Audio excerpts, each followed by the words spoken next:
stuff that's been going on over the last couple of months. Who's been following all that? Well, first of all, we had the release of the Bob Lazar, Area 51 and Flying Saucers, that documentary in December last year. Then we had, in December as well, we had this Glowing Auras and Black Bunny, the Pentagon's mysterious UFO program, where it came out about the Advanced Aerospace Threat Identification Program headed by Luis Elizondo. And lots and lots of taxpayer money was being funded into that. Supposedly it went for 5 years, but it actually went for longer, but officially it went for 5 years. So there was a bit of an outcry about that, about, you know, where's all our money going? And it was a way to bring it to the public's attention. Then at the same time, that was released with the New York Times. Washington Post had this one: head of Pentagon's secret UFO office sought to make evidence public. So that was Luis Elizondo as well. Then in April this year, we had the US Navy drafting new guidelines for reporting UFOs, because there'd been all these pilots, which is not new to us, but these Navy pilots reporting, and well, not reporting, but seeing UFOs, or as they call them, UAPs, Unidentified Aerial Phenomena. And of course, there's this big stigma about them coming out to the public, so they didn't want to do that, but because of the stigma, but they wanted to report it because they felt that this was actually possibly a dangerous situation, because in one of those cases at least, a UFO came to within 150 feet of one of the jets, which is dangerous. Anyway, so then we had the release of all this, the footage. We have the Tic Tac UFO footage. I think it was supposed to be 2004, not 2014. I made a boo-boo there. Which was published, this information was published in the New York Times about the Pentagon's program, which we talked about. And what happened was Luis Elizondo resigned from his position as being in charge of that program. And just 2 weeks before he resigned, he made sure that some of that footage could actually be cleared for public release, to be released to the public. And then he resigned, which is interesting in itself. So he was a special agent in charge with military intelligence, and he confirmed the existence of the hidden government program.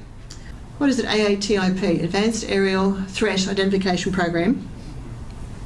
Anyway, sorry, not 2 weeks, 2 months before, that's right, he resigned, after expressing to the government that these UFOs, or he said UAPs, could pose a major threat to our national security, and not enough was being done to deal with them or address our potential vulnerabilities.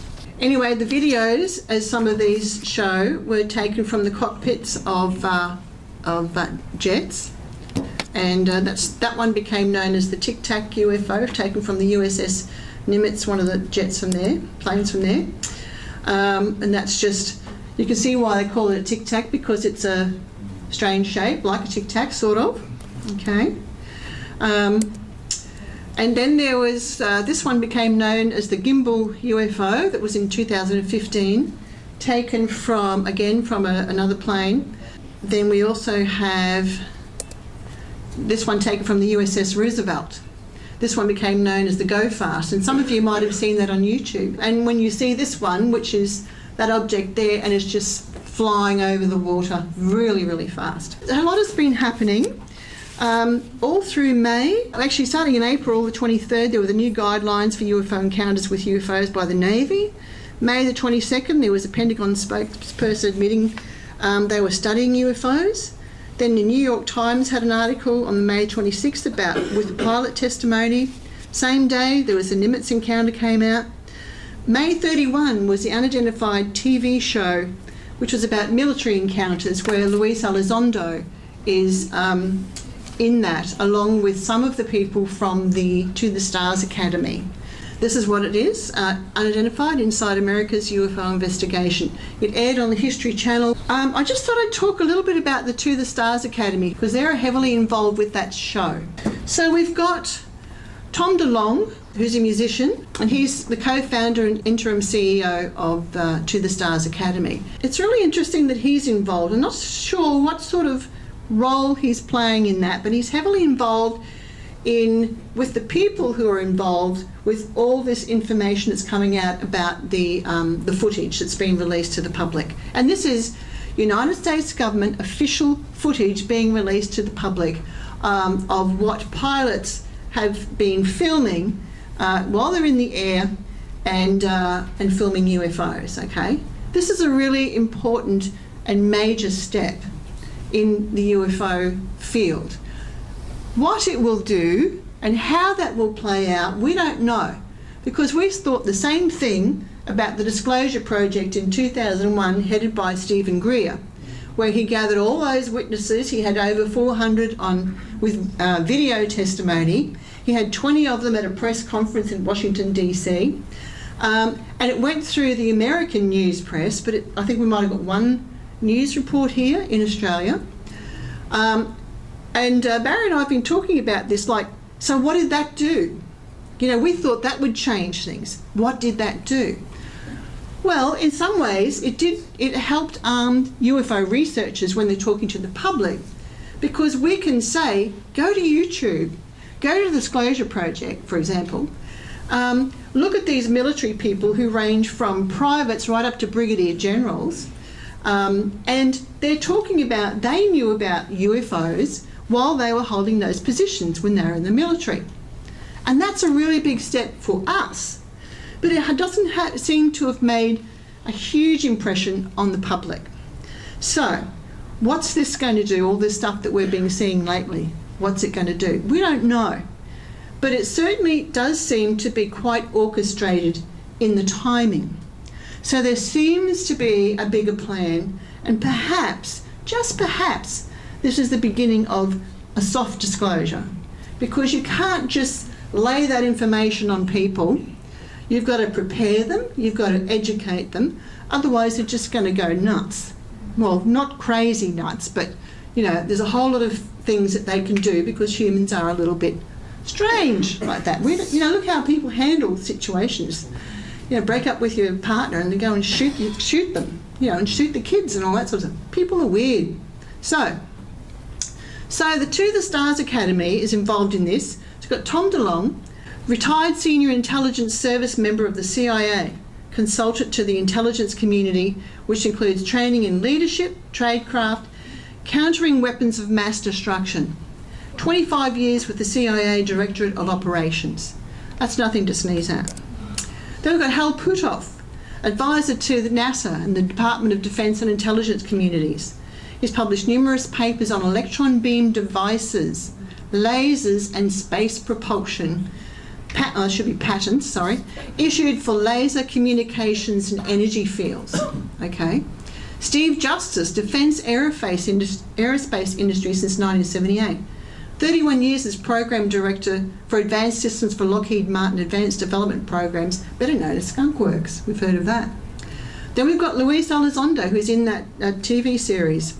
Career Intelligence Officer with the US, Army, Department of Defense, National and Counterintelligence Executive, Director of National Intelligence, Special Agent in charge of espionage and terrorism investigations, Aerospace Threat Identification Program, focusing on unidentified aerial technologies. And then we've got these guys, Christopher Mellon. Now, Christopher Mellon, his name's come up a few times, but we'll just come back to that. 20 years in the federal government as Deputy Assistant Secretary of Defense for Intelligence in the Clinton and Bush administrations. Minority Staff Director of the Senate Select Committee on Intelligence. He's worked as an aide to Senator William Cohen. He drafted legislation that established the US Special Operations Command. Dr. Paul Rapp, Professor of Military and Emergency Medicine at the Uniformed Services University and Director of the Traumatic Injury Research Program. Why is that significant? If you go through these, and I haven't put all the information about these people up here, but as I go through, I'll just finish it now. Professor of Medical and Clinical Psychology, holds a certificate of commendation from CIA for significant contributions to the mission of the Office of Research and Development. Dr. Norm Kahn, Consultant on National Security for the US Government, with the focus on preventing the use of biological weapons of mass destruction or disruption. Over a 30-year career with the CIA, culminating in his development and direction of the intelligent community's counter-biological weapons program. If you're going to meet aliens and their biology is not like ours, don't you want people who've got a background in that involved with them? Okay, and just two more. Dr. Colm Kelleher, biochemist, works in aerospace sector. Laboratory director at a biotech company leading several small molecule drug discovery programs focused on viruses of interest to United States Department of Defense. 8 years as Deputy Director, National Institute for NIDS, an organisation using forensic science methodology to unravel scientific anomalies. Now, I'm sure he is involved in one of the Stars Academy's programs called ATOM, which is about retrieving exotic material. That's all it says on the website, retrieving exotic material. That means crashed craft, right? That's what they're about.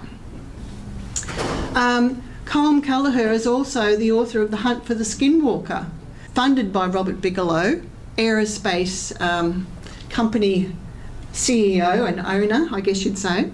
And then we've got Dr. Adele Gilpin, scientist, active licensed attorney. Her regulatory law practice focuses on FDA-regulated products such as medical devices and pharmaceuticals and on research law. She's collaborated with the DoD's Traumatic Injury Research Program. Okay, so put all the background of all those people together, who else would you want to be involved with? And Bigelow's in the back of all this too, with I'm sure, with some funding, because there are close connections to some of those people with him, in trying to retrieve this exotic material, which, by the way, could and probably will have biological effects on humans. So you've got to be able to treat that. You've got to be able to know what to do with that. You're going to have different biologies interacting. We've got to know what are we going to do if we interact with that. Ex-people from the CIA and United States government counterintelligence services who know people who know people. I'm not really sure what's going on. If you've got, guys have got any idea what's going on with all this movement this year, in the last 6 months, particularly May and June, I'd love to hear your thoughts on it too. But there's certainly something playing itself out and it's being orchestrated. What the agenda is it nefarious? Don't know. Could be, may not be. Maybe it's the push for this soft disclosure to turn into hard disclosure eventually, which, give it another year or two, it'd be really interesting to see where we are then. Maybe we're nowhere. Maybe nothing's happened. But at least some of us know that I don't know if you can turn back from this, because this is, military footage by pilots of UFOs. You can't go back from that. It's out there. Some people want this information to go out to the public, but they've got to tread carefully, because if they go too far, they'll be cut out of the inner loop. Yeah. They won't get the information from the people that they're hoping will trust them in the future to pass information on to them and then come out in the public. If they come out too quickly with information, they've got to be really careful what they say, how they say it, not just for national security, but because they will be cut off from the drip feeding of the information that they want to get to take them to that next step. Do you believe, based on your decade of serving in the U.S. government on this question, that the U.S. government has in its possession any material from one of these aircrafts? I do, yes. Do you think the U.S. government has debris from a UFO in its possession right now? Unfortunately, Tucker, I really have to be careful of my NDA. I really can't go into a lot of more detail in that. Okay. But simply put, yes.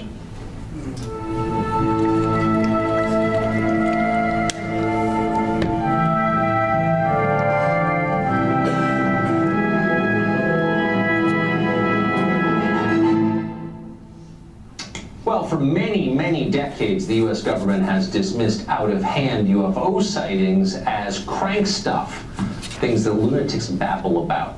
Now, suddenly they're taking a different approach. They are telling the truth.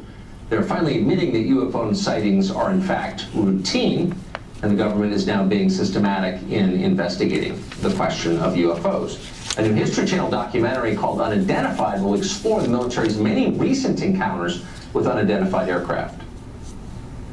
The object the Navy pilot is tracking suddenly seems to get bigger. The object then appears to accelerate rapidly, disappearing off screen. That's a significant rate of acceleration in a horizontal plane off to the left. That's very fast. The object appears to perform a similar maneuver to what the pilots witnessed. Instantaneous acceleration at this rate would produce a force of gravity, or G-force, so extreme it would crush a human being. Elizondo is a former military intelligence official and special agent in charge. He joins us tonight. Luis, thanks very much for coming on. Thank you, Tucker, for having me. So the military's decided to stop lying about this. I guess the first question is, why did they lie for so many years about what they knew? I think that's a fair question, Tucker. I think there could be multiple answers. I think first and foremost, let's look at the obvious. We didn't have quite the technology for decades that we do now. We now have the technology on some of the most sophisticated weapon systems that give us the fidelity that we need to better ascertain what these things are. Another answer could possibly be, frankly, stigma and taboo, and that this is a topic that is fraught with these landmines, potential, if you will, proverbial landmines. Yeah, I mean, we sent a man to the moon 50 years ago, so we've had technology for a while, and in fact, it's been more than 60 years since right after the Second World War that the U.S. military has been downplaying these reports. So over the course of that time, some of the smartest, most dedicated people in our country watching these unexplained aerial phenomena, they must have gathered quite a bit of information about UFOs. What have they learned, do you think, in all these decades? Well, Tucker, I can only answer from the time that I was with AATIP for about 10 years when I was part of that program, and we learned a lot. I think probably the most significant, if you will, results of the program were 5 observables, and you've already mentioned a few of them on your show, and that's instantaneous acceleration, hypersonic velocities, a bit of an oxymoron, but low observability, transmedium travel, and last but not least, positive lift, or in the vernacular, anti-gravity. So, I mean, there have been enough sightings over a long enough period that the idea that this is a computer glitch, or that these are generated somehow by radar systems, that can't be right, correct? Tucker, we are well beyond right now establishing whether or not these things exist. It is an absolute fact that they are there. Now, what they are, where they're from, who's behind the wheel, we simply don't know. I mean, is it possible these things are a foreign adversarial technology that somehow was developed in secret and we're just now trying to figure these things out? It's possible, but there's also other possibilities as well of what these things could be. Right. So that would be the terrestrial explanation. Just assign off the top of your head a likelihood of that being the case, that these are Russian and Chinese. Boy. Tucker, you don't want me to give my opinion. The one thing I learned in intelligence, there's a lot.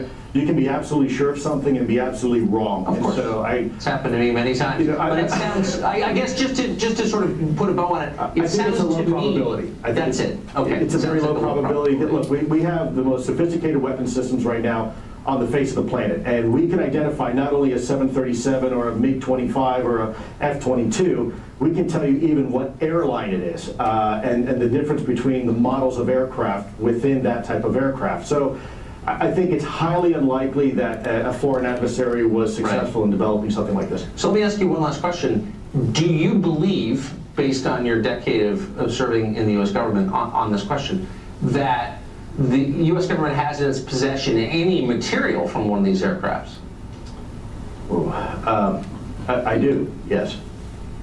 You think the U.S. government has debris from a UFO in its possession right now? Unfortunately, Tucker, I really have to be careful of my NDA. I really can't go into a lot of more detail in that. Okay. But simply put, yes. All right. Well, we have a lot more to find out, and I'm very glad that you came on our show tonight. And I hope you come back. I thought that was just really important to bring you up to date with what's been going on in the field.